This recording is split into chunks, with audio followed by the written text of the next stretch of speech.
Hello guys. Hello guys. Ako po si Jake.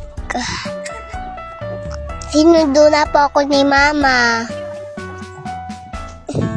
Sinundo na po ako sa school. Palabas na po kami. Lalakad pa po kami pa uwi. Si Mama lang po nagsundo sa akin. Kasi si Papa nasa trabaho. Nagtatrabaho po siya para may makain kami. Para may baon ako sa school.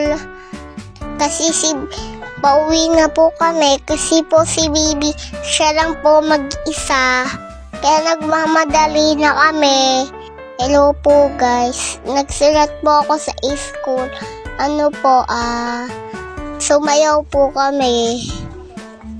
Binigyan ako ni teacher ng star kasi nag-drawing kami. Very good po ako, sabi ni teacher. Kaya madami akong isa. Ito na po, nandito na po ako sa bahay. Yung baby namin po tulog pa. Bye-bye po, nandito po kami sa bahay.